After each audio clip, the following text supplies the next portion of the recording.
Hi, everybody. Thank you for joining us today. If we haven't met before, I am Dr. Michelle Quirk. I am a pediatrician and a run coach and the founder of Mindful Marathon, where I help make running easy and fun for busy professionals. And today I am joined by my dear friend, Dr. Jillian Rigert. Can you introduce yourself? Yes. So I am an oral medicine physician by training. I'm currently a head and neck cancer researcher in radiation oncology. I'm a life and leadership coach, and I love Dr. Quirk, who loves to help me talk about running, and it's a shared passion. So we are going to delight you with some discussions about running, and I love that she helps people on their running journey because it's definitely been a huge piece of my life. So thank you Yeah. for having this wonderful discussion today. Yeah, and thank you for being here to share your perspective, which I find very valuable. So tell everybody, give us a little update. You embarked on a challenge for 2023, and we have been in contact about that, but tell us about the challenge and give us the update. Yeah, well, I want to give people a little bit about the backstory because as we're going to talk about some considerations when it comes to doing running challenges and who we would recommend questioning your reason for doing it is I do come from a long history of compulsive running where I ran no matter how my body was reacting to it. And it was more of a self-punishment. And so over the past about 2 years now, I have repaired my relationship with running and has been a very self-compassionate, mindful movement, which goes along well with your running coaching. And I have now embarked, after I felt that was in a good place with running, on a challenge to run 2023 miles in 2023.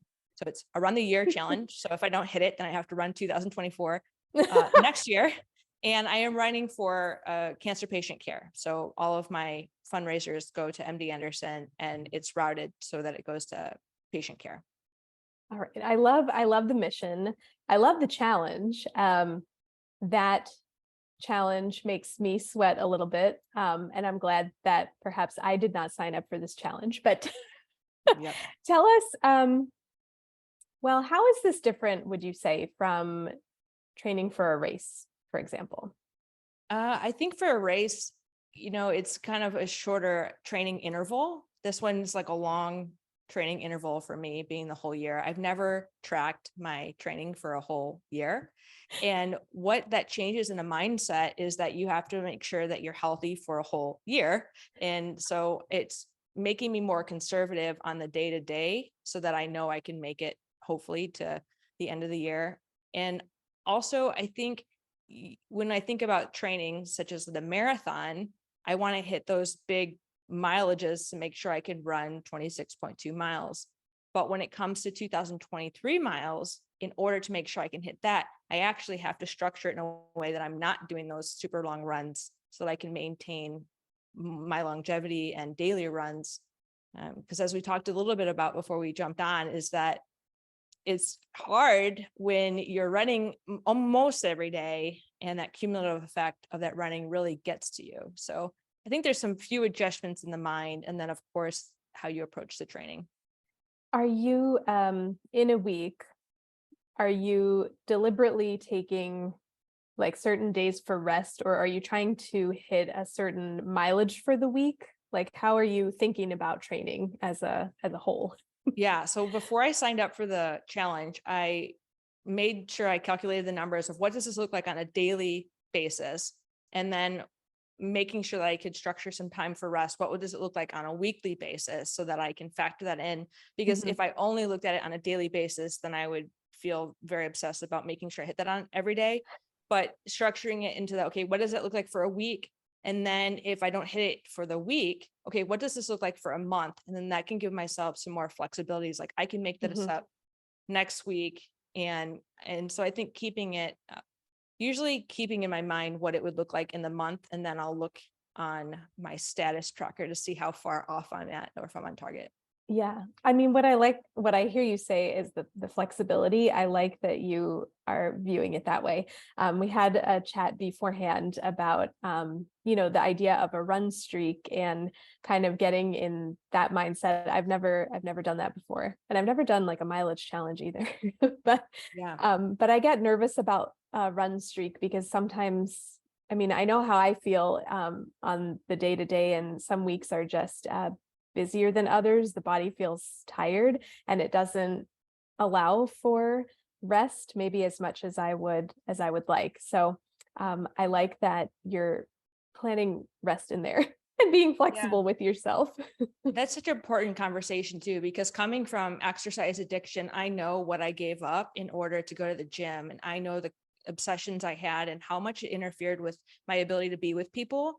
And I was so obsessive. So that's why I've never actually tracked my year. And now I track it on my phone, but I don't go back. I don't stare at it. And I just kind of click it, put in the numbers, and then I'll look to see if I'm on track, but not every day, like maybe once in a while, which is a huge win for me. That's But when great. when I was in that state of exercise compulsion, I would turn down invites for everything. And that's what I think people are putting themselves at risk for when they commit to a running streak and they get obsessed about making sure that they do it. Well, what's the cost? Not only to your body, but how does that mental anxiety, like I have to hit it, and how does that interfere with your ability to be present? And what are you saying no to when you're saying yes to this win streak, run Yeah. streak, win streak? It's a run streak. Yeah, no, I hear all that. I mean, when we first hopped on here and you asked how I was, and I thought, well, I spent the morning running and did my long run. And that was half of my Sunday. Yep. And I love it, but it is, it's part of a training cycle. So it's not like this every Sunday. But Yeah. it takes up a lot of time. Yeah. And I think that's so true when it comes to marathoning. Hmm. Just it takes up a lot, and learning Hmm. how you can balance your life and making sure. So one thing with the running and not having had a good relationship with fueling myself, that's another thing that's changed with this challenge, because I want to make it the whole year. So I'm like, what do I Yeah. need to do today to make sure that I feel healthy? And I don't have a great intuitive relationship with food. So I can tell by how hard the run is, or if you get that mental overtraining feeling where you just feel so burnt out and I don't want to go run. Well, for me, that's a sign I've probably underfueled and overtrained. And that makes me really irritable. And so if you're thinking a running streak where you're not really tuned in to what you're doing, or you're committed to a marathon and you have the long runs and you know how it makes you feel, I think it's so important to check in with yourself and to notice the flags that come up for you personally and what that could mean. Yeah. I think back to training for the first marathon I did, and I was very rigid about that training. Like if I had a lot of I guess I would say all or none thinking. Like if I miss even this easy run in the middle of the week, then I'm never going to be able to run the marathon. Like Mhm. I really, part of me believed that. And now, I mean, that was quite a number of years ago, but I think I have become more flexible. And also I think this comes with experience with running too. You were saying like those signs of overtraining and fatigue and all these things. I mean, yes, there are flags in the rest of your life, but even how you feel, if the run is supposed to feel easy and it's not feeling easy, or you're 1 mile in and things are not looking too good, like it's okay to cut that short. And the me who was training for that first marathon would have called that a fail. Like if I had to cut something short or skip a day, rest a day, get more sleep. So it definitely comes with some experience, but I think, yeah, I don't know, maybe after being at this sport for a while, we learn to be more flexible with ourselves. Yeah. And during residency in surgery, I compromised my sleep to run, Hmm. and it led to severe consequences. So Hmm. when we are compromising, I know Runner's World was good about putting this into their magazine, was about making sure you're not sacrificing sleep, and talks about the Olympians that run, they sleep a whole lot. So Yeah. important to prioritize that. And if we think about people that are high performance, well, they may have the ability, that might be what they focus on in their priority in life. And if you're balancing the cumulative stress of daily life plus you're running Mhm. and then not sleeping, I just remember those days, and it was totally not in Yeah. it at all, like mentally, and had some severe compromise in all aspects of my life. So is it always evaluating what are the pros and what are the cons? Yeah. Yeah. I like to tell people, we're not, we're most of us anyway, are not professional runners, Mhm. and we're not, running is not happening in a vacuum. Like we have lives and jobs and families and social lives. Yeah. It's just one part of the whole, and it's not our job to run, which is a good thing about it too. Yeah. And this came up actually the first month I was doing this challenge. As you know, I took a year off of long distance running to repair my relationship with it. And mentally, I've trained for 5 marathons. Like I can run, and mentally could run a lot, but my Mhm. body it's not there yet. And so trying to get myself reintegrated with where's my body at versus my mind that sees. So the first month I was running a little bit too much and then my hip got out of alignment.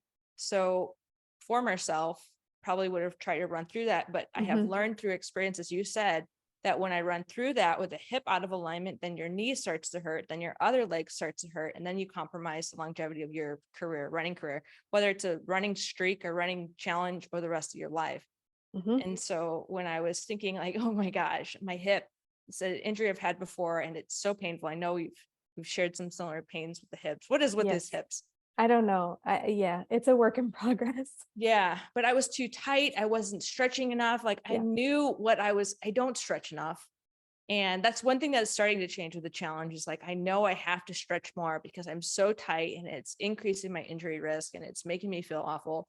And, and so the good thing is when my hip went out of alignment, I did step it back a whole lot. And I said, if at the end of this run, I feel worse, I'm going to have to go straight to the doctor. And fortunately I got through that and went to the doctor and got back on track, and I'm not behind on the challenge. But it's so interesting because I had to trust that I could get back on track and that if I didn't, I was still doing the best thing for me. Yeah. Yeah. No, that's so important. And I would agree with this too, that I've had a couple of injuries and I'm sure that I ran through things that I shouldn't have, or like it was just, just something starting to bother me, but I thought it wasn't that big of a deal and kept running on it. And now I'm I'll put the brakes on a lot more quickly and like try to sort that out before we keep going. Take more for me, like maybe a more gradual ramp up in training or like extra step down weeks. So I'll just make myself have a longer training cycle for a particular race than maybe some other people, but that's what works. So Yeah. we're sticking with it. Yeah. I have a question for you because I know Yeah. people hear this, you're a running coach and sometimes people think they want to run. They're not sure they want to run, or how do I get the motivation to run? And they could Mm. look at people talking about running that love running and they think, well, I don't belong there. But I want to hear from you. How many days do you feel that you wake up and you don't want to run? Then when you start running, it changes. Or what does your daily motivation look like? Yeah, I'm not really a morning person, to be honest with you. Like I love sleep. I really do. And so sometimes when the alarm goes off, I mean, I am groaning, right? And I'm like, oh, I have to get up and go run, That's the thought. Mhm. Um, but I think the bigger picture, like I might press snooze once, but I do get out of bed and put my shoes on.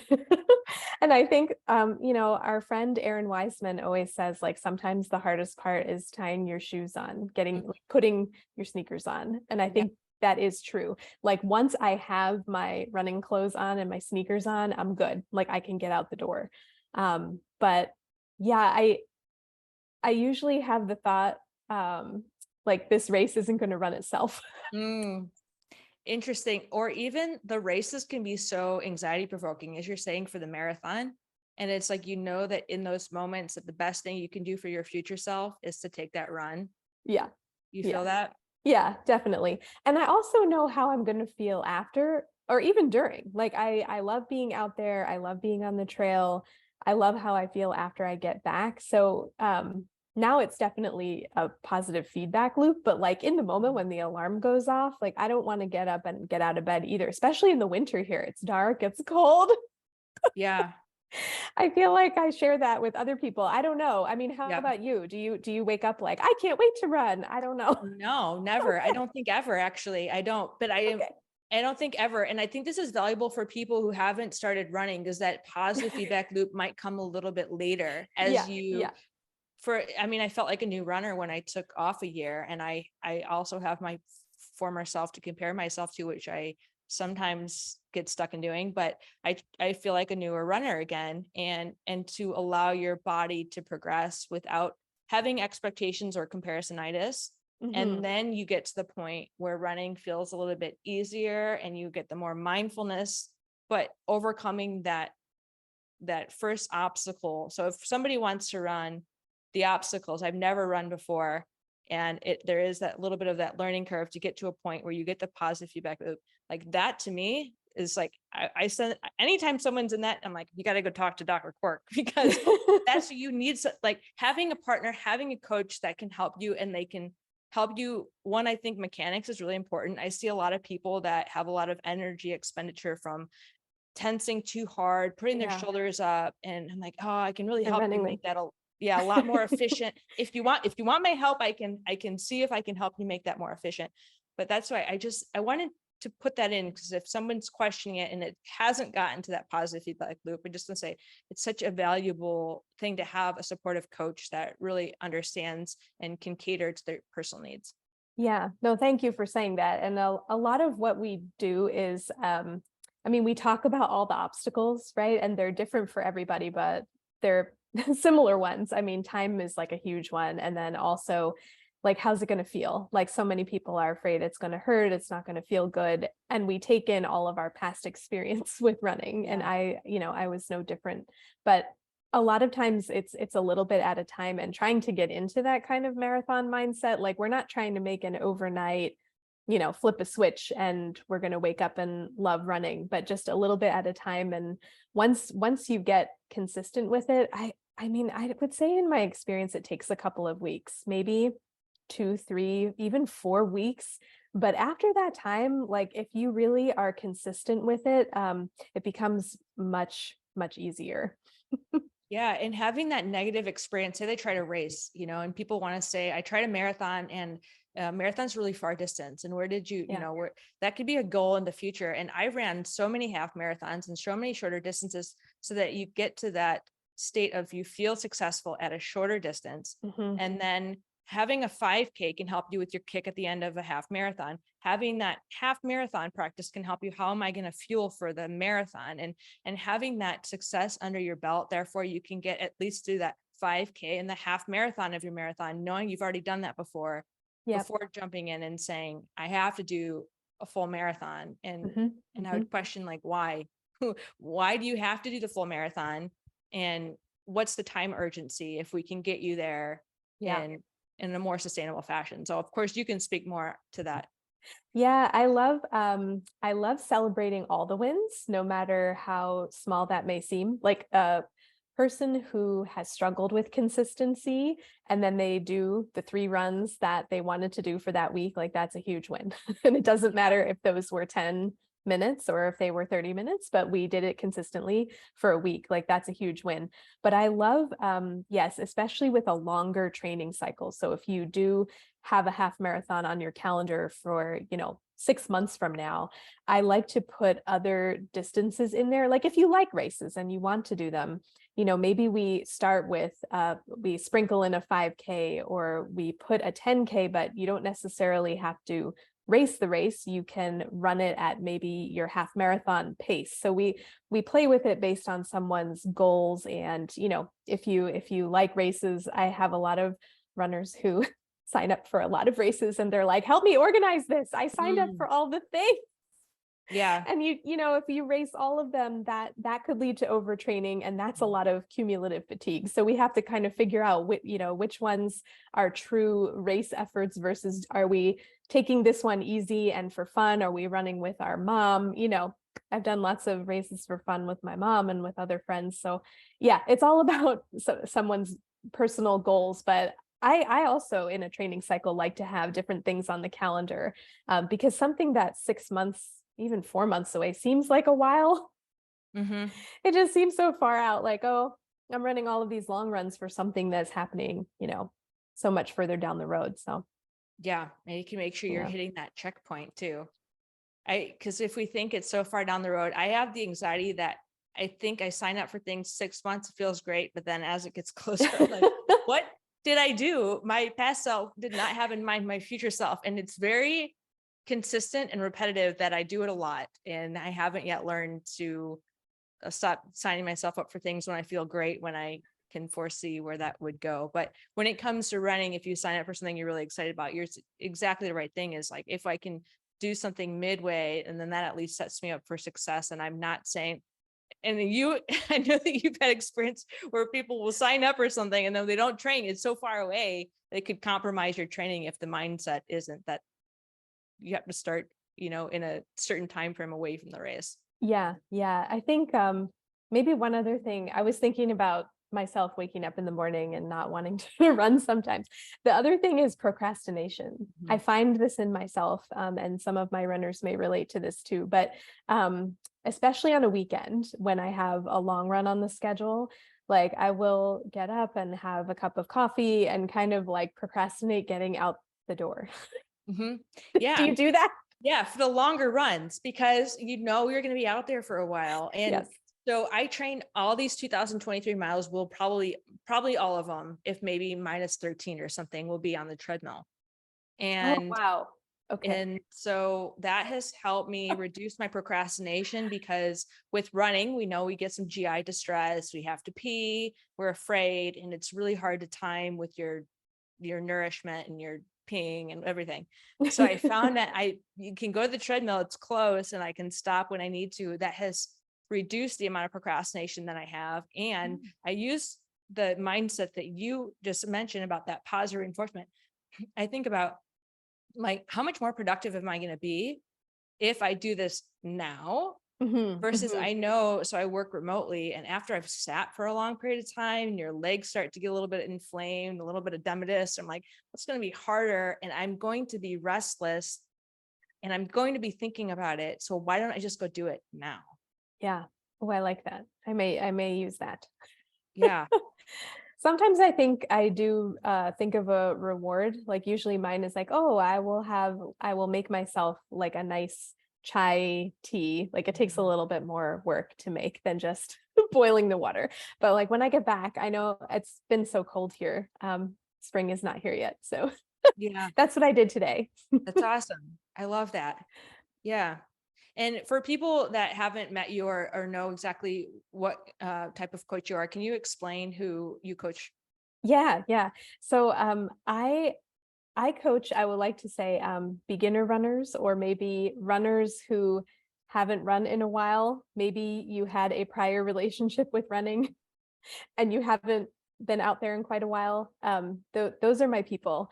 And, first time half marathoners, maybe you were a runner in high school or college, like a shorter distance runner, but would like to run a marathon. So yeah, those are my people. Yeah. And we talked about this before, about how much running is a mental sport.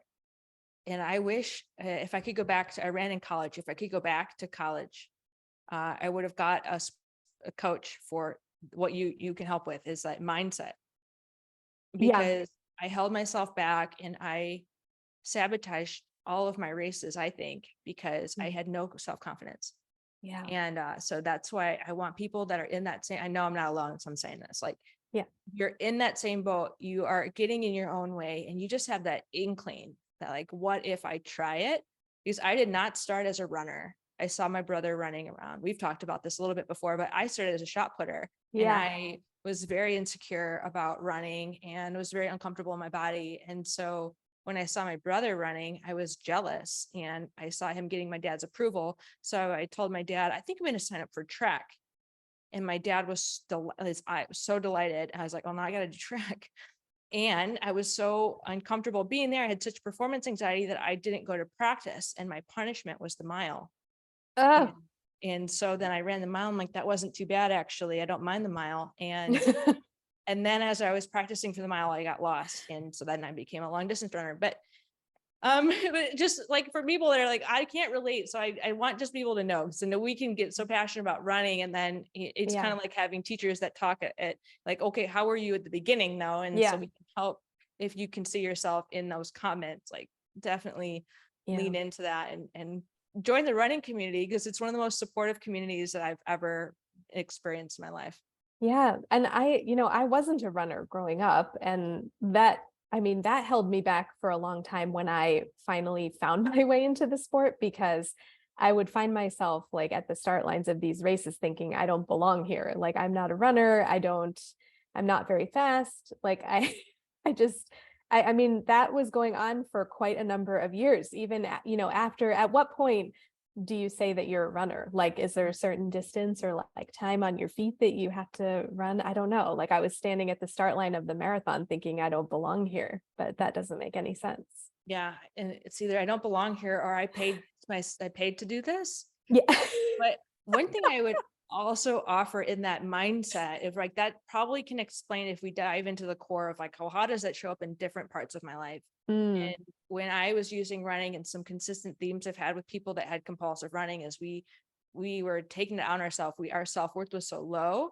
And so when people are leaning into any sort of movement, exercise, or anything, is asking what's at the core. So we say, what's at the why? But then when I shifted from compulsive running to mindful running, mhm. I went from zero self-compassion to a lot of self-compassion. I went from punishing my body to moving and working with my body. I went from completely disassociated. I had no connection to my body. I couldn't tell you hunger cues, couldn't tell you if I was injured. I can remember it, but I was so disconnected. So if you need trauma informed therapy, or what you need before you jump into something that's like, I'm going to run a marathon because I think it's going to give me the sense of worth that I'm lacking. And then you get injured along the way and then you spiral. Like I say this because I've experienced it. And Yeah. so I just want people to be honest with themselves, and then honest, of course, with a coach like you that can really tease apart their core why. Yeah. I mean, that's part of my, new athlete questionnaire, any program that I've ever put together. One of the questions on there is, what is your why? And sometimes the first answer that comes to mind may not quite be exactly it. And that's, a conversation for us to have at at another time. But yeah, really thinking about your why, and why you want to do this. So, Yeah. um, What has running given you? mm, I think at the beginning, running was my way out of burnout in medicine. And I would not have known that. Like I can see that now, Yeah. looking back on it. Um, I think the community, like so many friendships, and a lot of self-confidence that I have brought into other parts of life, Mm. like that wasn't there before. Yeah. Yeah. How about you? Uh, I think running, it allowed me to think more clearly. Mm, Because if we get stuck, our bodies, I've been reading a lot of people that talk about anxiety and movement and how to dissipate. Like anxiety is natural, it's normal, and we pathologize it a lot. And it could be pathological if it gets in the way. But when it comes to having nervous energy, like I could think so much more clearly. Everything I've ever written, I've written while I was running. mm, And coming from situations where I didn't feel safe, running yeah. was the time I felt safe. And Mm, so that's what allowed me to keep running, is because that's when I always felt safe. So until I turned on myself, but in the beginning stages, I wasn't so mean about running to myself, but I felt that safety and that I could be in tune with myself. Um, but yeah, it's interesting how it can turn on you if you're not careful, but then you can bring it back, of course. yeah. I think in more recent years, I really would say it's made me a much calmer person. I mean, I've been doing other work with meditation too, like outside of that. So I think it's like a combination of things, but yeah, I definitely feel more balanced and centered if it's a day when I run versus a day that I don't run. But I'm still okay taking rest days. Does that make sense? That makes a lot of sense. And I think one thing about the challenging relationship with running is how society talks about exercise. So I was born in the 80s, and throughout my life and throughout our lives, it's diet culture. And Yeah. so I had a hard time understanding that people that run don't all have eating disorders. Like really hard time conceptualizing that you can have a healthy relationship with running. And so leaning into that belief and that challenge of my own brain has helped me to heal it that much further, and then help offer to people. Like there are so many states in my mind where I had to earn food through running. And I just want to offer people, like, if you're catching yourself in that trap, please get the support, because it's a never ending cycle. Yeah. Yeah. I think, so Tony and I, my husband, Tony and I, we're in the middle of a sports nutrition class that we're both taking. And I really, I'm leaning into the fueling aspect, like for these long runs, a lot more than I have before. Like I understand the science and all of that, but I can't say that I paid a ton of attention to this, like in the past for myself. And the performance has been so far like so much better, just like how I feel at the end of a long run, or after a week of some higher mileage and things. So I mean, I can't, after this training cycle is over, maybe we can debrief about that, but I do think it's making a difference, and I would not have I didn't think it would make this big of a difference. How about that? That's amazing. And I think it's so true. And we had a little bit of comments together in the past about how I've underestimated how much fuel a runner needs consistently. And we do it, right? Especially when we're in the society that we're in. It's hard to believe, when I had somebody that helped me to fuel properly, I never would have gotten myself there. And I was like, it was dumbfounding to me. I was like, I cannot believe this. But to your point, the positive reinforcement was how much better I could think, how much better I could feel, so when you're under fueling, you can get irritable and a lot more anxiety. Of course, if you're over caffeinated, like I am most of the time, that might also impact your anxiety levels. But that's what I noticed when I was fueling myself appropriately compared to not, is anxiety levels throughout the day are so much lower if I fuel myself properly. And it sounds so simple, but if you're in that diet trap or eating trap or whatever, you'll know what I'm talking about. So yeah. Maybe that's our next conversation. We can talk about that. And on a lasting note about, so eating disorders can show up as like a way to control anxiety, and as I just stated, it perpetuates the anxiety. So definitely could be something we discuss further and support anybody who needs to navigate keeping themselves healthy and running with joy. And mindfully. Tell us who you coach, by the way. Currently I am coaching more internally. Might be contracting with somebody, but it's a little hush hush. Okay. So I coach people who are in leadership cohorts, and I coach physicians externally, especially people who are considering career transitions or just looking to be a little bit more comfortable in the career that they do have.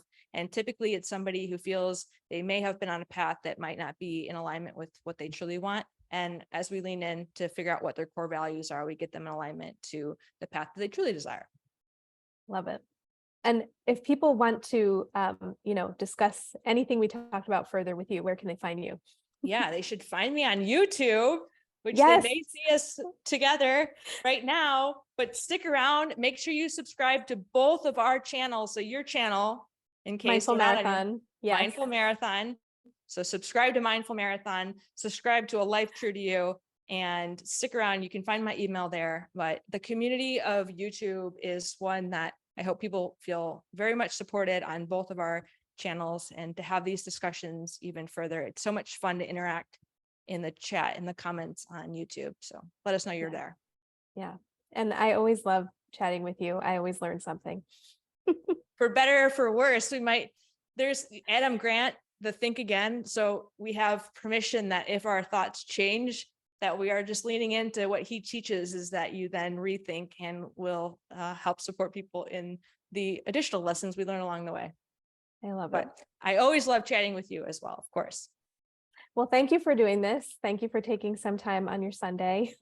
Likewise, after your long run, for people, usually when I was training for my half marathon, I hadn't run a long distance for a long time. And I realized I was so crabby after my long runs because you're so tired. So I am really appreciating how you showed up. You were so kind and compassionate, and not the grumpy type of mood that I was in a few times when I hopped on calls after my long runs. Well, I'll tell you, it's for me, it's not grumpiness. It's usually fatigue. And I could go on the couch and take a nap, but it's better. It's better now, getting more rest and leaning into the fuel. I will say that. So love it. It's Yeah. awesome. I can't wait to hear. And when is, Oh, when are we checking back in on how this fuel is going? Well, I think maybe after the half marathon. All right. Yeah, that's the end of April. So Awesome. we'll see. Sounds good. Can't Stay wait. tuned. All right. Bye, everybody. Bye.